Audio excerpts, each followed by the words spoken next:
자, 여러분 반갑습니다. 지금 열심히 집에서 온라인 수업을 듣고 있을 텐데, 일단은 직접 얼굴을 보고 수업을 해야 되지만 지금 여건상 코로나19로 인해서 집에서 열심히 수업을 듣고 있는 학생들과 직접 만나지는 못하지만 그래도 영상으로 이렇게 여러분을 만나게 됐습니다.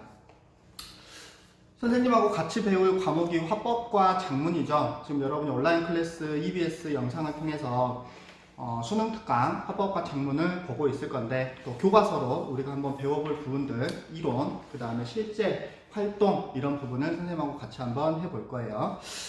일단은 첫 번째로 화법과 작문의 본질과 태도 1단원에서 우리가 배워볼 내용입니다.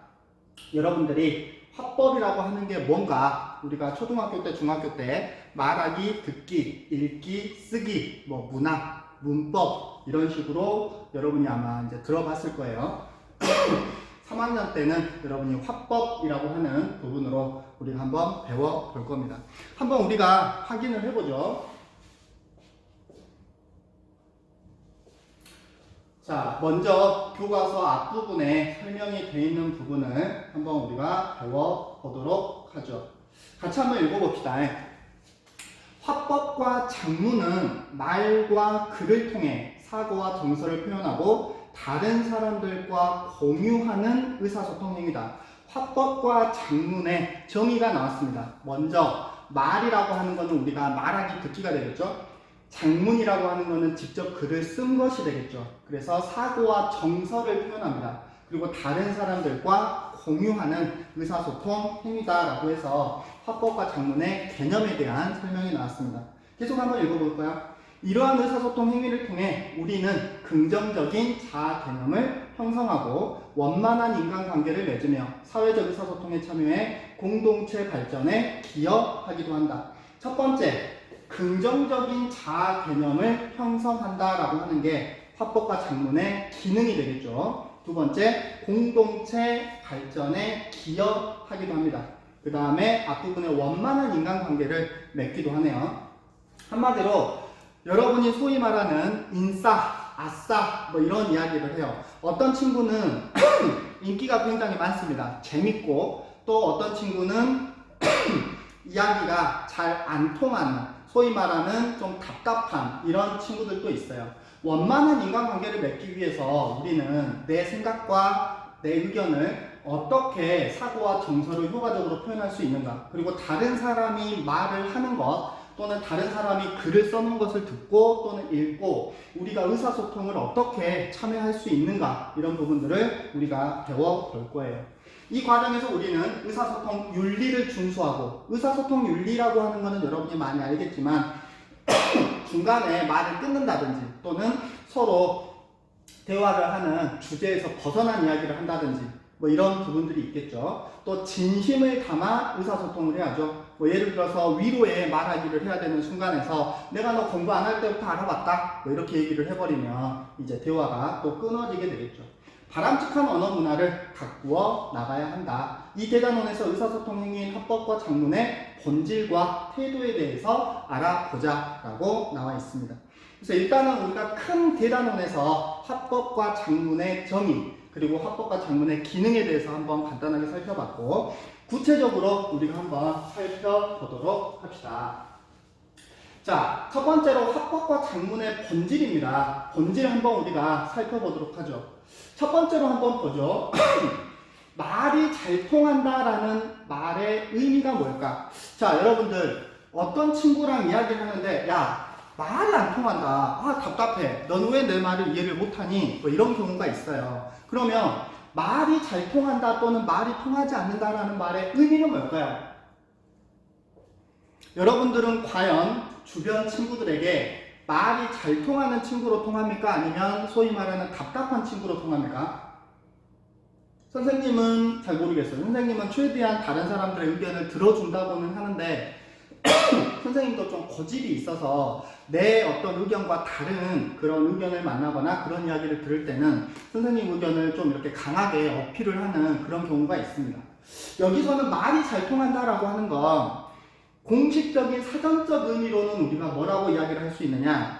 의사나 말 따위가 다른 사람과 소통된다라고 하는 거예요. 그러니까 여기서 말이 통한다라고 했을 때 통에 우리가 좀 주의를 해봐야죠. 말이 통한다라고 하는 거는 의사소통이 돼야 된다라고 하는 거.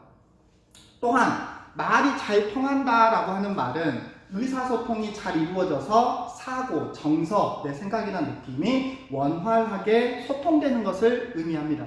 그래서 넓은 의미로 우리가 말이 잘 통한다라고 했을 때는 생각이나 취향이 비슷해서 대화가 자연스럽게 연결이 된다, 또는 말이 잘 맞는다, 뭐 이렇게 우리가 이야기를 할 수도 있겠죠.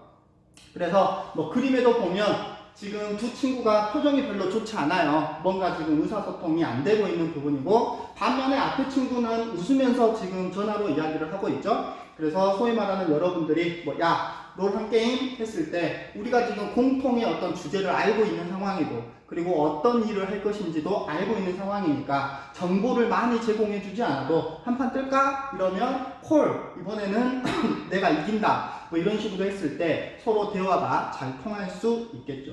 반면에 뭐 뒤에 있는 친구들처럼 서로 대화가 통하지 않을 때는 생각이나 느낌이 다를 수도 있고 전달 방법에 문제가 있을 수도 있겠죠. 한번 이쪽에 오른쪽에 글을 한번 같이 읽어 보도록 합시다. 자, 먼저 우리가 오른쪽에 이야기를 한번 읽어 보죠. 자, 화법과 장문은 넘어가 버렸네요.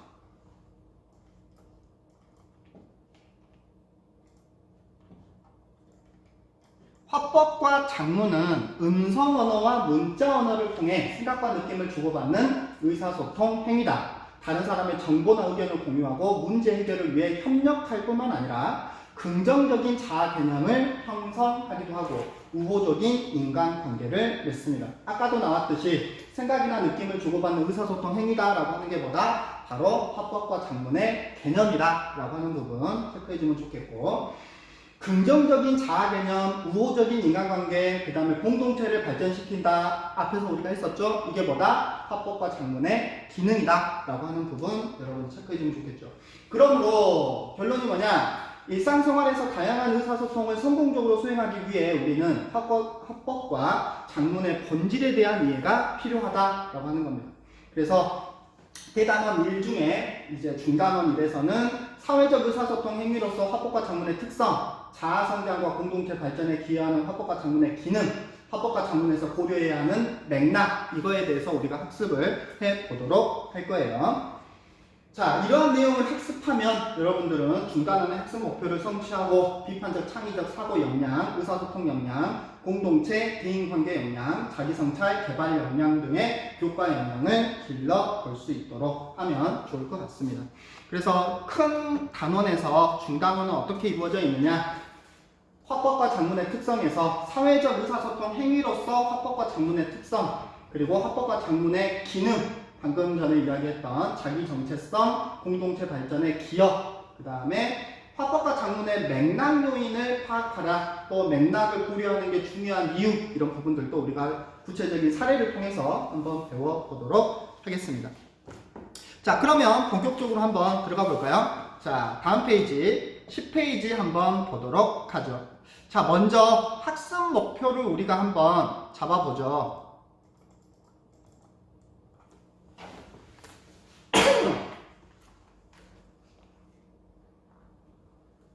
컴퓨터가 갑자기 말을 안 듣네요.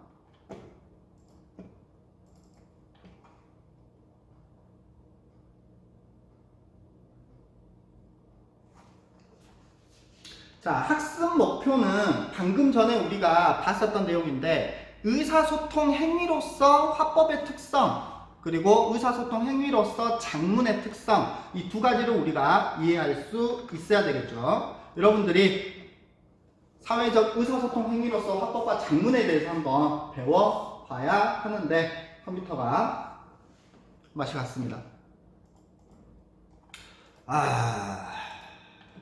이게 지금 선생님 컴퓨터가 아니어가지고 조작이 조금 안 되네요. 네. 자, 나왔죠? 학습 목표, 사회적 의사소통 행위로서 헌법의 특성 이해할 수 있다. 사회적 의사소통 행위로서 장문의 특성 이해할 수 있다. 자, 그러면 뭐 이런 부분들을 우리가 들어가기 전에 도입 영상 한번 보고 한번 여러분과 이야기를 해보죠.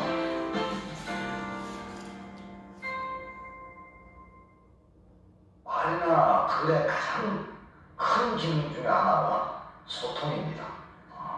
그러나 단순한 의사의 전달만을 목적으로 보지는 않습니다. 말이나 글 속에는 그때의 느낌, 기분 또는 감정이 고스란히 배어 들어갑니다. 그래서 아주 짤막한 글 한 줄을 통해서도 상대편을 아주 분노케 만들 수도 있고 기분 좋게 만들어줄 수도 있습니다.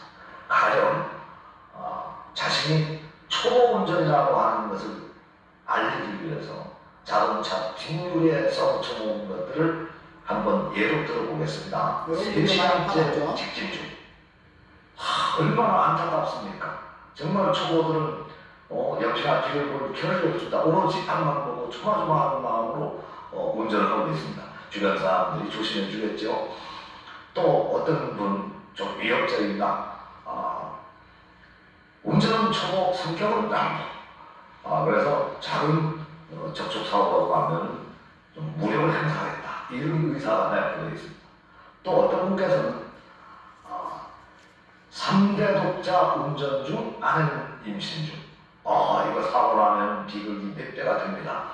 한국 사람의 정서로서는 그 차보에서는 아주 지극히 조심하겠죠. 이렇듯 아주 짤막한 글이라고 하더라도 상대편의 기분을 얼마든지 바꾸어 줄 수가 있습니다. 우리만 우리 글 가급적이면 혼자만 사용하는 것이 아니라 여러 사람이 같이 소통하는 것으로 생각하셔서 한 글자를 쓰더라도 한 문장을 쓰더라도 아주 효용 있게 그리고 아름답게 쓰도록 했으면 좋겠습니다. 요즘은 초보 운전 표시를 달지 않는 경우가 더 많다죠. 하지만 밥이 타고 있어 속도 탑니다 같은 재치 있는 한마디. 자신의 안전을 위한 같은 말인데 초보 운전이라는 말보다는 선배님들 존경합니다 이런 말들이 훨씬 더 사람들에게 관심을 줄 수도 있고 이 사람이 초보구나 라고 하는 것도 쉽게 알 수가 있겠죠. 반면에 뭐 아까도 말했지만 뭐 성격은 남도 이런 것처럼 뭐 이 안에 내 차에 소중한 내 새끼들이 있다 해가지고 막 인상 쓰고 있는 그런 모습들이 있어요. 뭐 어쩔 건데 뭐 이런 식으로 약간 조금 뒷차로 하여금 기분이 나쁠 수도 있는 그런 이제 표현들도 있습니다. 자, 그러면 우리가 이 단원을 학습하기 전에 다른 사람들과 소통할 때 말하기와 글쓰기는 어떤 차이가 있는지 말해보자. 자, 여러분 한번 이야기를 해볼까요? 말하기와 글쓰기는 어떤 차이가 있죠? 자, 우리가 알고 있는 기본적인 내용으로 말하기 그러면 일단은 실시간으로 앞에 있는 사람과 이야기를 주고받을 때 이제 다른 사람의 생각이나 말을 직접 들을 수가 있죠. 반면에 글쓰기는 실시간이 아니죠. 그리고 쌍방향도 아닙니다. 쌍방향이라고 하는 거는 직접 물어보거나 직접 대화를 할 수 있는데 글쓰기는 다른 사람의 의도를 내가 나중에 글로 확인을 하는 거기 때문에 예를 들어서 밥 먹었어? 라고 하는 말을 말하기로 했을 때 밥 먹었어? 밥 먹었어. 밥 먹었어. 이렇게 했을 때 우리가 그 어감이나 느낌에 따라서 차이가 있거든요. 근데 글로만 적혀 있을 때는 야, 잘 잔다 라고 했을 때 과연 그 물음표가 야, 너 정말 잠을 잘 자는구나 이런 의미인지 수업 중에 자서 빨리 일어나라는 의미인지 글쓰기로는 조금 한계가 있을 수도 있죠. 뭐 이거는 우리가 뭐 소통의 측면에서 각각의 차이가 있을 수 있는데 한번 볼까요? 말하기는 화자와 청자가 시 공간을 공유합니다. 음성 언어로 소통한다. 그래서 시 공간을 공유했을 때 쌍방향적인 소통이 가능하다. 글쓰기는 필자와 독자가 시 공간을 공유하지 않는 경우가 많기 때문에 문자 언어로 소통을 하는데 의도가 제대로 전달되지 않을 수도 있다라고 하는 부분 우리가 확인할 수 있겠습니다. 그러면 이 소단원에서 알고 싶은 것을 질문해보자. 우리가 지금 의사소통 행위로서 합법과 장문이잖아요. 어떻게 우리가 합법 장문을 활용을 해야 또는 어떤 방법으로 말하기 글쓰기를 해야 소통이 잘 될 수 있는가 뭐 이런 부분들을 확인을 할 수가 있겠죠. 그리고 사회적 그 의사소통 행위라고 하는 이유가 뭘까 이거에 대한 답도 여러분이 찾아볼 수 있겠습니다. 자, 그러면 먼저 10페이지, 11페이지에 글이 길게 연결이 되어 있는데 먼저 여러분들이 한번 읽어보고 그리고 선생님과 함께 구체적으로 내용을 한번 확인해 보면 좋겠습니다. 화면을 일시정지를 해놓고 여러분이 읽고 난 다음에 다시 재생 버튼을 누르면 선생님이 설명을 해 나가도록 할게요. 자, 다 읽었나요? 네, 굉장히 빠르게 지금 연결이 되는데 여러분이 지금 읽었다라고 생각을 하고 선생님이 설명을 합니다. 왜냐하면 여러분이 안 읽어주면 선생님이 바로 이렇게 그 설명을 들어가는 게 조금 여러분이 어려울 수 있어요. 내용 자체가. 자, 구체적으로 한번 보죠. 조금 빠르게 가도록 하겠습니다. 화법과 장문은 화자나 필자가 청자나 독자와 상호작용하며 이루어지는 사회적 의사소통 행위다. 계속해서 나옵니다. 왜 사회적 의사소통 행위냐? 상호작용하기 때문에 그래요. 저는 글 써진 거 읽기만 했는데요. 여러분들이 소설을 읽었어요. 그런데 소설을 읽던 드라마를 보던 아니면 다른 사람의 써놓은 글을 읽던 그 글을 읽고 나서 여러분이 궁금증을 가질 거란 말이에요. 흥부와 놀부 이야기를 우리가 읽었을 때 재밌구나 라고 끝나는 게 아니라 왜 흥부는 착하고 왜 착한 사람은 복을 받았고 왜 놀부는 악하고 악한 사람은 벌을 받았을까? 그리고 어떻게 해서 그 비현실적인 박에서 금은보화가 나오고 그 다음에 박에서 이렇게 도깨비들이 나와서 놀부를 혼내주고 이걸 통해서 작가가 의도한 것이 뭘까? 이런 부분들을 우리가 상호작용을 하는 부분이라는 거죠. 단순히 받아들이는 것이 아니라 선생님이 예를 들어서 수업 중에 떠들고 있는 친구들에게 와 정말 너는 말이 많구나 또는 와 너는 정말 활발한 성격이구나 라고 했을 때 그럼요 저는 활발해요 라고 해버리면 의사소통이 제대로 안 되는 거죠. 수업 중에 왜 이 말을 했을까? 그리고 선생님의 의도는 뭘까? 상호작용을 해야만 우리는 사회적 의사소통이 완벽하게 이루어질 수 있다. 그래서 화자와 필자는 말을 하거나 글을 쓸 때 자기 생각을 일반적으로 전달하는 게 아닙니다. 청자나 독자의 요구나 기대를 반영해야 돼요. 그래서 여기서도 화자와 필자는 말을 하거나 글을 쓸 때 청자, 독자 요구나 기대를 반영할 수 있게끔 내용을 전달을 해야 된다라고 하는 거죠. 어떻게? 라고 하는 그 방법적인 측면을 여러분이 고민을 해야 된다라고 하는 겁니다. 화법과 장문 활동이 이루어지는 구체적인 상황, 사회문화적 상황도 고려해야죠. 단순히 이곳에 쓰레기를 버리면 고발 조치합니다. 이러면 왠지 모르게 기분이 나빠요. 그런데 예를 들어서 쓰레기를 버리지 않는 당신, 아름다운 우리의 모습입니다. 똑같은 쓰레기를 버리지 말자라는 얘기인데 독자의 요구나 기대 우리가 예를 들어서 식당에서 예를 들어서 반찬이 떨어졌어요. 아줌마 여기 반찬 주세요. 이 말보다는 아주머니 여기 반찬이 떨어졌네요. 라고 이야기를 해주는 게 훨씬 더 상대방을 배려하고 의도도 효과적으로 전달할 수 있다라고 하는 거죠. 사회적 의사소통 행위로서의 화법 한번 구체적으로 보죠. 첫 번째, 화법은 화자와 청자가 음성 언어를 통해 서로 생각과 느낌을 주고받는 행위다. 화법이라고 하는 거는 음성 언어를 사용한다라고 하는 거 여러분이 기억을 해주면 좋겠고 그 과정에서 화자와 청자는 상호 교섭합니다. 이래서 새로운 의미를 구성하는데 상호 교섭이라고 하는 거, 상호 작용이라고 하는 거, 사회적 의사소통 행위라고 하는 거 다 동일한 의미로 여러분이 이해를 해주면 돼요. 간혹 어떤 문제에 대해 다른 사람과 논의하는 과정에서 처음에는 알지 못했던 해결 방안을 찾게 되는 경우가 있다. 자, 예를 들어서 모르는 걸 물어봤어요. 또는 서로 어떤 문제를 해결하기 위해서 대화를 합니다. 처음에는 알지 못했던 해결 방안을 찾게 되는 경우 바로 이게 사회적 문제 해결 또는 새로운 의미를 구성한 그런 사례에 해당되는 거죠.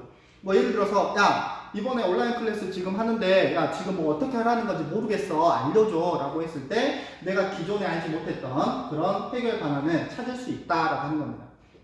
여기서도 마찬가지. 잘 클릭해봐. 공지사항 확인해봐. 너는 보고도 못하냐? 이런 말보다는 친절하게 내용을 설명을 해줬을 때 의사소통이 될 수 있다.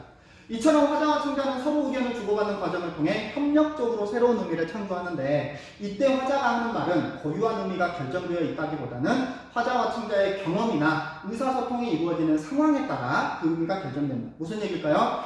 화자와 청자의 경험, 의사소통이 이루어지는 상황에 따라 의미가 결정된다. 예를 들어서 나는 온라인 클래스를 처음 해봐요. 아니면 우리가 아침마다 조회를 하죠. 줌이라고 하는 화상 앱을 나는 처음 사용을 합니다. 그래서 내 소리가 들리는지 안 들리는지, 내 화면이 보이는지 안 보이는지, 또는 내 목소리를 끌려면 어떻게 해야 되는지, 당연히 처음 접하는 사람들은 익숙하지 않기 때문에 잘 모를 수밖에 없죠. 이때 설명을, 야, 다른 사람 다 하는데 왜 너만 못해? 이렇게 얘기를 하면 안 되겠죠. 친절하게 설명을 해줘야 되겠고. 마찬가지, 의사소통이 이루어지는 상황도 마찬가지입니다. 야, 너 인터넷 때 빨리 들어가봐. 거기 보면 왼쪽에 보면 클릭하는 거 있지. 지금 이 친구는 익숙하지 않은 상황에서 하나하나 일일이 지금 찾아 들어가고 있는 과정인데, 설명을 너무 이렇게 간략하게 줄여서 해버리거나 아니면 너무 빠르게 설명을 해버리면 마찬가지 의사소통이 제대로 이루어지지 않을 수 있다. 왼쪽에 구두 언어로서 화법의 특성에서 나왔네요. 구두 언어로서 화법의 특성은 구두, 말로 한다는 거죠. 화자와 청자가 시간과 공간을 공유하고 있기 때문에 상호작용이 쓰기보다는 글보다는 훨씬 더 많이 이루어질 수 있다.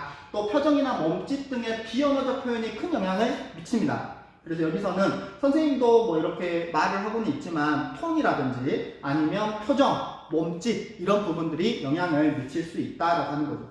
반대로 얘기하면 뭡니까? 우리가 비언어적인 표현도 활용을 잘 해야 된다라고 하는 거죠. 자, 그래서 여기서는 사회적 의사소통 행위로서의 화법에서 먼저 음성 언어를 통해 서로 상호작용을 하고 있다라고 하는 부분과, 두 번째, 특정한 의사소통 문화가 형성되기도 하는데, 이 부분은 다음 부분을 한번 우리가 읽어보죠. 자, 특정한 의사소통 문화가 형성된다는 건 무슨 말인가요? 차린 것은 없지만 많이 드세요. 보니까는 뭐 소세지도 있고 김치도 있고 뭐 동그랑땡도 있고 두부도 있고 찌개도 있고 계란 후라이, 뭐 샐러드, 그 다음에 뭐 음료수도 있어요. 적은 양은 아닙니다. 여기서 차린 것은 없지만 많이 드세요. 이때 여러분은 보통 뭐라고 그래요? 네, 정말 차린 게 없네요. 어쩔 수 없이 내가 뭐 배부르게 먹겠지만 참 아깝네요. 안타깝네요. 뭐 이렇게 얘기할 수는 없는 거죠. 아이고, 너무 많아서 뭐부터 먹어야 될지 모르겠어요. 상다리가 부러질 것 같아요. 뭐 이런 식으로 우리가 이야기를 해주는 거죠. 여기서는 의사소통 문화라고 하는 건데, 외국에서는 우리가 뭐 음료수 마실래? 영어로 뭐라 그럽니까? 음료수 마실래? Do you like something drink? 뭐 이렇게 하나요? 선생님 영어를 잘 못하는데, 뭐 예를 들어서 no thank you 그러면 외국에서는 권하지는 않죠. 다시 권하진 않아요. 그런데 우리는 어때요? 어휴, 됐습니다. 많이 먹었습니다. 어휴, 그러지 말고 한 잔 더 해요. 아니면 하나 더 먹어요. 이렇게 해서 우리는 한 번 더 권하거든요. 어휴, 감사합니다. 이렇게 얘기를 해요. 그래서 문화라고 하는 건 사회 공통적인 의사소통 양식이나 규범인데, 우리만의 경우 나이가 더 많은 사람이나 지위가 높은 사람, 처음 만나는 사람에게 존댓말을 씁니다. 그러죠. 차린 것은 없지만 많이 드세요. 자기와 관련된 것에 대해서 낮추어 표현을 해요. 아이고, 이런 누추한 곳까지 어떻게 직접 찾아오셨습니까? 뭐 이렇게 얘기를 해요. 이는 높인 표현과 겸손한 표현이 발달한 우리나라 의사소통 문화를 잘 보여주는데, 의사소통 문화는 개별적인 의사소통에 영향을 미치고, 따라서 효과적으로 의사소통하기 위해 우리는 화법의 사회문화적 성격을 이해하고 이에 적합한 방식으로 이야기를 나누어야 합니다. 그 밑에는 사회적 의사소통 행위로서의 장문입니다. 뭐 화법과 똑같은 의미인데 빠르게 한번 읽어보죠.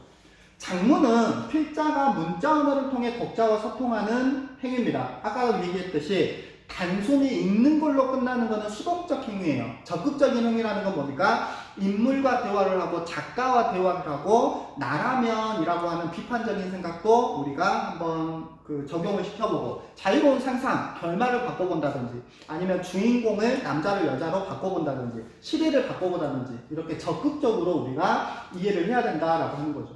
필자는 독단적으로 글을 쓰는 것이 아닙니다. 독자와의 소통을 바탕으로 글을 써요. 글을 통한 필자와 독자와의 만남은 개인과 개인, 집단과 집단, 세대와 세대, 나아가 시대와 시대가 소통하는 것이다 라고 할 수 있죠.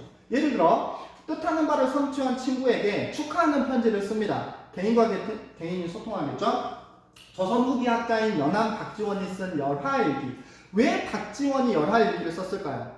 단순히 나는 이런 생각을 가지고 있다라고 그냥 멈춰 있다면, 아, 박지원이 예전에 이런 생각을 했네 라고 거기서 멈춰 있다면 이건 수동적인 어떤 독서 방법이라고 할 수 있겠죠. 오히려 현재 우리 사회에 박지원과 같은 생각이 필요한가, 필요하다면 어떤 분야에 필요한가, 왜 필요한가, 이런 부분들을 우리가 당시 삶과 비교해 보거나 또는 시대와 시대를 비교해 보면서 소통할 수 있다라고 하는 거죠. 그래서 시대와 시대가 소통하기도 하고 개인과 개인이 소통하기도 하고 집단과 집단이 소통할 수도 있는 게 바로 장문의 바로 소통 행위다라고 하는 겁니다. 또한 장문은 사회문화적 실천 행위이기도 하네요. 필자는 자기 마음대로 글을 쓰는 게 아니고 자기가 속한 사회문화적 상황을 반영해서 글을 쓰는데, 필자는 글을 쓰는 과정에서 자기가 이 글을 쓰는 목적은 뭔지, 자기가 쓴 글을 읽는 사람은 누군지, 자기와 독자가 속한 공동체 특성은 뭔지, 자기가 반영해야 하는 사회문화적 욕구는 무엇인지에 대해서 끊임없이 묻습니다. 그리고 그에 대한 답을 찾으며 한 편의 글을 완성해요. 이 부분은 무슨 얘기냐? 글을 쓸 때 단순히 내 생각만 쓰면 되지 라고 생각하는 게 아니고, 자, 글을 읽을 사람을 우리가 먼저 특정을 해야죠. 누가 읽을 것이냐? 소위 말하는 뭐 대통령이 읽을 것이냐, 나보다 높은 사람이 읽으려면 얘를 또 갖춰야 되겠죠. 높임 표현이라든지. 자기와 독자가 속한 공동체의 특성이 뭐냐, 예를 들어서 뭐 쓰레기 밀입지를 우리 지역에 설치하는 것을 반대한다 라고 하는 입장이라면 이제 누구한테 그 글을 읽을 것인가, 동일한 생각을 가지고 있는 사람들한테 이 글을 읽을 것인가, 아니면 반대하는 사람들한테 또 이 글을 읽을 것인가, 자기가 반영해야 할 사회문화적 요구는 뭔지, 이런 부분들을 끊임없이 우리가 고민을 해야 된다라고 하는 거죠. 이처럼 필자는 작문 과정에서 사회문화적 상황을 고려하고 사회문화적 요구를 글에 반영하는데, 이러한 점에서 작문이라고 하는 것은 개인 간의 의사소통 행위를 넘어서 공동체 발전을 도모하는 적극적인 실천 행위라고 할 수 있습니다. 자, 왼쪽에 오른쪽에 문제 해결 과정으로서 작문의 특성 나왔죠. 작문은 글쓰기 과정에서 직면하는 여러 문제들을 작문의 목적에 맞춰 해결해 나가는 과정이다. 그리고 여기서는 개인과 개인, 집단과 집단, 세대와 세대 간의 소통을 할 수 있다. 두 번째로 공동체 발전을 도모할 수 있다 라고 하는 내용까지 확인을 해봤습니다. 정리해볼까요? 자, 사회적 의사소통 행위로서의 작문이라고 하는 것, 필자와 독자가 문자 언어를 통해 의사소통함으로써 개인과 개인, 집단과 집단, 세대와 세대, 시대와 시대가 만날 수 있고, 작문은 사회문화적 상황과 요구를 반영해 공동체 발전을 도모하는 실천 행위다 라고 하는 것까지 우리가 확인을 할 수가 있겠네요. 전체적으로 그래서 우리가 사회적 의사소통 행위로서 화법과 작문에 대해서 한번 간단하게 정리를 해봤는데, 왜 우리가 화법과 작문을 의사소통 행위냐라고 하는 부분 좀 어느 정도 이해가 됐나요? 그러면 구체적으로 우리가 다음 장 넘어가서 한번 실제로 여러분이 학습 활동을 해볼 수 있도록 합시다. 12쪽 넘어가 보면 이제 여러분들이 실제로 확인을 해야 되는 부분인데, 컴퓨터가 또 응답이 없음으로 뜹니다.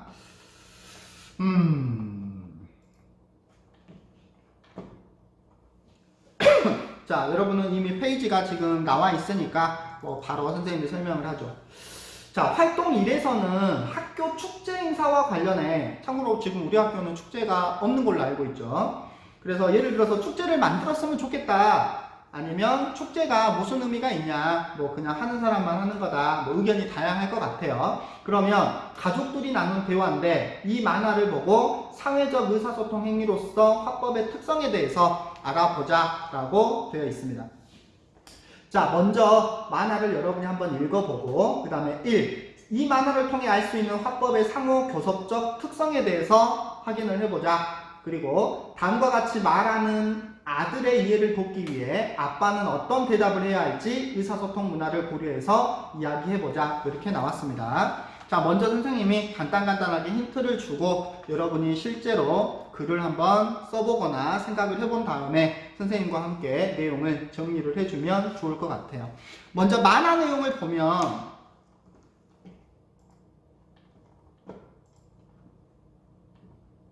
응답을 하지 않네요. 예, 지금 자, 지금 화자와 청자가 서로 의견을 주고받고 있습니다. 가족 간에 서로 대화를 하고 있거든요. 이러는 와중에 우리는 새로운 의미를 구성할 수 있다라고 하는 게 이 지금 만화의 목적인 것 같아요. 그래서 그 밑에 우리가 상호 교섭적인 특성이 뭐냐라고 하는 부분 확인을 할 수가 있겠고, 그래서 이 만화에 대한 이야기를 여러분이 한번 읽고 이 교섭적 특징, 그 다음에 그 밑에 아빠는 어떤 대답을 해야 될까? 아이의 한번 이야기를 들어볼까요? 엄마 아빠는 참 이상하네요. 어제 엄마랑 집에 오는 길에 옆집 아주머니를 만났는데 아주머니께서 축제 때 바자회 인기가 좋았다며 그걸 준비한 누나 칭찬을 엄청 하시는 거예요. 그런데 엄마가 뭐라고 하셨는지 아세요? 아니에요. 아직 부족한 게 많아요. 이러시는 거예요. 엄마 눈에는 누나가 모자라 보이나 봐요. 근데 또 집에 와서는 누나를 칭찬하셨어요. 이상하죠? 그러면 아빠는 어떤 대답을 해야 할까요? 자, 여러분이 이 아이가 지금 뭐가 문제가 있는지, 이 아이의 대답에 뭐가 지금 이해를 못하고 있는지 알고는 있는데 막상 대답을 하려고 하면 잘 안 되거든요. 여러분 한번 직접 써보고 그리고 선생님과 함께 한번 내용을 정리해 보면 좋을 것 같아요. 오른쪽에 활동 2 한번 넘어가 보죠. 12페이지, 13페이지 활동을 같이 하도록 하겠습니다. 자, 우리 사회의 안전에 대한 글입니다. 이 글을 읽고 사회적 의사소통 행위로서 장문의 특성인데, 자, 안전에 대해서 우리가 뭐 10번, 100번 강조해도 지나치지 않는 게 안전이거든요. 여기서는 2016년 올림픽 때 관련된 안전이라고 하는 인명구조요원에 대한 그런 그 반응과 그 다음에 올림픽 수영장에서 그 안전규칙을 지켰을 때 반면에 우리 사회의 어떤 문제점 이런 부분에 대해서 이야기를 해 놓은 거예요. 그래서 간단하게 정리하면 논설문입니다. 설득적인 성격을 가지고 있겠죠. 안전기준을 준수해서 우리 사회 안전을 지키자. 도입 후에 인명구조요원의 사례를 제시하면서 흥미를 유발합니다. 자, 우리가 이미 알고 있는데 잘 안 되는 것 중에 하나가 뭐냐면 단순히 논설문이라고 하는 거는 내 생각을 상대방에게 설득하기 위해서 다양한 근거를 들어서 다양한 어떤 그런 그 내용 전개 방식을 들어서 효과적으로 전달하는 것만으로 끝나는 게 아니라는 거죠. 의사소통이기 때문에 처음 만난 사람한테 여러분이 소개팅을 했을 때 뭐 여러분 인생에 뭐 지금 연애는 없잖아요. 뭐 안타깝지만 여러분은 이미 이게 지금 말 안 하겠습니다. 자, 아무튼 여러분들이 소개팅에 처음 나가서 이야기를 하는데 다짜고짜 우리나라 경제 그리고 총선의 향방 앞으로 뭐 저유가 시대에 우리나라 경제개발 정책 이런 걸 얘기하면 당연히 우리 헤어져 사귀기도 전에 이런 말을 한단 말이에요. 여기서는 우리가 설명문이든 논술문이든 흥미유발, 다른 사람이 귀를 기울이고 관심을 가질 수 있게끔 독자의 흥미를 유발하고 그 다음에 내가 하고 싶은 얘기를 본문의 결론 부분에서 이야기를 하는 거죠. 결론 부분에서는 다시 한번 요약 정리를 하거나 내 주장을 다시 한번 강조를 해주는 그 순서로 연결을 시켜주는 게 훨씬 더 효과적으로 내용을 전달할 수 있다라고 하는 겁니다. 그래서 우리 사회 문제점과 해결 방안, 뭐 답은 이미 알고 있습니다. 안전규칙 지켜야죠. 그리고 안전불감증 이런 부분 우리가 해결을 해야죠. 그런데 왜 안 되는 거예요? 왜 안 되죠? 학교 앞에 그 스쿨존이라고 하는 곳에서 왜 사고는 계속 일어나고 왜 우리가 일어나지 않아도 될 안전사고들을 우리가 계속 겪고 있는 거죠. 이런 문제점을 해결하기 위해서 우리가 마음으로 움직이기 위해 어떤 이야기를 해야 될까요? 단순히 안전 지킵시다. 뭐 4월 15일날 우리가 이제 여러분이 이 방송을 듣고 있을 때쯤에는 이미 선거가 끝났죠. 뭐 올해 처음 선거를 한 친구들도 있을 텐데 선거를 한 친구들은 왜 했고 선거를 하지 않은 친구들은 이유가 있을 거예요, 나름대로. 그러면 그 친구들에게 선거를 통해서 우리 사회를 바꿀 수 있는 그런 어떤 기회인데 왜 안 했니? 라고 했을 때 그리고 그 친구들에게 선거를 할 수 있도록 우리가 권유를 하거나 설득을 한다면 어떤 방법으로 할 수 있을까? 이런 부분들을 단순히 그냥 주장만 해서는 우리가 좀 설득력이 부족하다라고 하는 부분입니다. 밑에 내용을 한번 봅시다. 이 글을 통해 글쓴이가 전하고자 하는 내용을 정리해보자. 글쓴이가 전하고자 하는 내용을 정리해보자. 뭐 찾으라는 소리죠? 그렇죠. 주제 찾으라는 거죠. 일반적으로 주제, 논설문에서 서론, 본론, 결론 중에 일반적으로 주제 어디 쪽에 많이 있죠? 결론 쪽에 많이 있죠. 그래서 여러분들이 나는 이 내용이 무슨 내용인지 잘 모르겠어 그러면 결론 부분을 한 번 더 읽어보면 주제를 쉽게 찾을 수 있습니다. 두 번째, 우리 사회문화적 상황을 파악하고 사회문화적 실천 행위라고 하는 그 행위로서 장문을 우리가 한번 이해를 해보면 좋을 것 같아요. 그래서 이 글에 나타난 사회문화적 상황, 장문 활동을 사회문화적 실천 행위라고 할 수 있는 이유, 이 부분을 여러분이 한번 확인을 해보면 좋겠습니다. 그래서 12페이지, 13페이지 학습 활동을 한 10분 정도 선생님이 시간을 줄 거예요. 그리고 10분 정도 여러분이 확인을 해보고 선생님과 함께 답을 찾아보는 과정으로 연결을 시킬 수 있도록 하겠습니다. 알겠죠? 한번 다 풀고 일시정지를 해놓고 문제를 다 한번 여러분이 적어본 다음에 생각을 해본 다음에 다시 재생 버튼을 눌러주면 좋겠습니다. 자, 다 풀었나요? 네, 굉장히 빨리 여러분들이 지금 넘어가고 있는데 구체적으로 한번 확인을 해볼게요. 자, 이 만화를 통해 우리가 화법의 상호 교섭적 특성에 대해서 말해보자 라고 했거든요. 대화 내용, 만화 내용 다시 한번 간단하게 보죠. 어떤 행사를 할지 고민이에요. 관람객이 너무 적었다고 했지. 사람들이 인기 있는 게임을 준비하면 많이 올 거야. 인기 있는 것도 좋은데 의미 있는 걸 하고 싶어. 자선 바자회 어때? 그게 좋겠네요. 필요한 물건을 교환할 수도 있고요. 우리 학교에서도 바자회 했는데 애들이 못 쓰는 것만 가져와서 속상해 하셨어. 그럼 바자회에 낼 수 있는 물품을 심사하고 쓸모 있는 물품을 낸 친구들에게 이용권을 주는 건 어떨까? 좋은 생각인 것 같아. 내일 동아리 친구들과 상의해봐. 자, 그 전에 대화를 하기 전에 미처 생각하지 못했던 또는 알지 못했던 그런 내용들이 대화 내용 가운데 나왔습니다. 바로 상호 교섭적 특성이라고 하는 것은 뭐냐? 학교 축제 때 동아리에서 어떤 행사를 할지 고민을 했어요. 그 고민이 어떻게 됐죠? 해결이 됐죠. 즉 이용권을 주자, 바자회를 열자, 쓸모있는 물품을 낸 친구들에게 우선권을 주자라고 하는 다양한 의견들이 나왔습니다. 화자와 청자는 서로 의견을 주고받는 과정을 통해서 문제 해결 또는 새로운 의미를 창조, 이게 바로 뭐다? 상호 교섭적 특성이다 라고 하는 거죠. 그래서 우리가 회의를 하는 이유가 뭐예요? 서로 의견을 이렇게 조율을 하고 의미 있는 어떤 결론을 도출을 해내는 과정이거든요. 토의를 통해서 또는 우리가 화법을 통해서 이야기를 주고받으면서 상호 교섭적인 특징을 확인할 수 있습니다.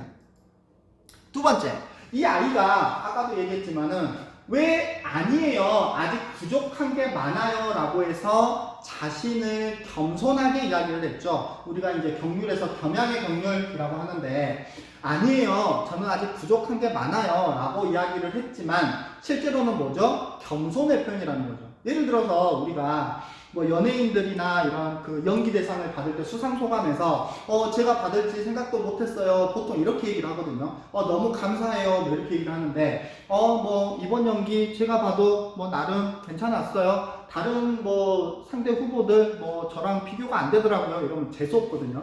그러죠. 뭐 감사합니다. 부족하지만 열심히 하겠습니다. 이런 말을 많이 하는 거죠. 바로 여기서는 의사소통이라고 하는 부분에서 이 아이는 뭐가 부족해요?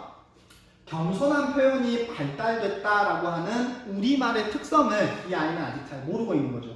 엄마가 누나를 칭찬하는 옆집 아주버니에게 아니에요, 아직 부족한 게 많아요 라고 하는 것은 실제 의사소통 문화를 고려했을 때 다른 사람에게 겸손하게 표현하기 위해서 그런 것이다 라고 하는 것을 이 아이는 알아야 된다라고 하는 거죠. 그래서 여러분들이 예를 들어서 지각을 했어. 그러면 선생님이 야 지금 몇 시니? 이제 9시 반인데요. 이 대답을 원하는 게 아니죠. 죄송합니다. 다음부터는 일찍 다니겠습니다. 이 말을 우리는 원하는 거죠. 예를 들어서 뭐 뜨거운 국물을 마시고 있는 할아버지 어르신들이 국물 시원하다, 진짜 시원하다가 아니잖아요. 상황과 맥락을 고려해야 된다라고 하는 부분 확인할 수 있겠습니다. 뭐 어려운 건 아니죠. 여러분들이 쉽게 해결할 수 있었을 것 같네요.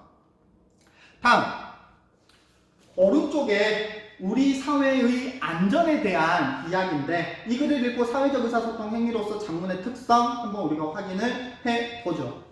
자, 먼저 글쓴이가 전하고자 하는 내용 결론 부분 뭡니까? 요즘 우리 사회 대형사고는 대부분 안전 기준을 지키지 않아서 발생한 거다. 그래서 어떻게 하자? 맨 마지막 줄에 뭐라고 나왔어요? 안전 기준을 원칙대로 준수할 때 우리 사회 안전이 지켜질 수 있다. 그러면 이 부분 그대로 안전 기준을 원칙대로 준수해서 안전을 지키자. 글쓴이가 전하고자 하는 말. 딱 이 한마디입니다.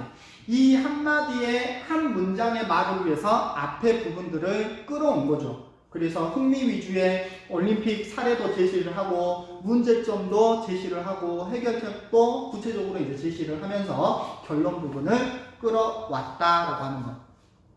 두 번째, 그러면 이 글에 나타난 사회문화적인 상황, 우리 사회 어때요? 항상 어떤 그 뒷북이라고 말하죠. 어떤 문제가 발생을 하면 그 뒤에서야 비로소 대형 사고가 발생한 후에나 그 기준을 지키고 이렇게 한단 말이죠. 안전 기준을 지키지 않아서 대형 사고가 많이 발생합니다. 뭐 요즘에 우리가 이제 코로나라고 하는 이런 전염병도 소위 말하는 나 혼자쯤이야. 뭐 내가 뭐 일 있겠어? 이렇게 해서 이제 외출을 해버리고 격리를 하고 있는데 그 격리 지역을 이탈해가지고 뉴스에도 나오고 이런 친구들도 많잖아요. 장문 활동을 사회문화적 실천행위라고 할 수 있는 이유는 뭘까요? 바로 안전기준을 지키지 않아서 대형 사고가 발생하고 있는 사회문화적 상황을 고려하고 사회문화적 요구, 지키자라고 하는 거죠. 그래서 우리 사회 안전을 지키자는 주장을 내세우는데 이와 같은 개인과 개인 간의 의사소통이 아니라 공동체 발전을 도모한다라고 하는 점에서 장문 활동은 사회문화적 실천 행위라고 할 수 있습니다. 그래서 단순히 화법과 장문이라고 하는 게 내 글을 또는 내 말을 상대방과 의사소통한다라고 해서 끝나는 게 아니고 사회 공동체 발전에 이바지할 수도 있다. 또 세대와 세대, 또 개인과 개인, 또 시대와 시대 간의 의사소통을 통해서 우리가 적극적으로 어떤 의미를 만들어낼 수도 있고 또 서로 협력, 상호 과정을 하는 과정이다 라고 하는 것을 여러분들이 기억을 해주면 좋을 것 같습니다. 오늘은 1차시로 되어 있었기 때문에 오늘은 여기까지 하고 다음 시간에는 14페이지, 15페이지 여러분 학습 활동이거든요. 미리 여러분이 한번 간단하게 읽어오고 선생님과 함께 14페이지, 15페이지 학습 활동 한 다음에 이제 16페이지에는 화법과 장문의 기능, 구체적인 또 이론 부분 선생님과 함께 또 공부를 해 볼 거예요.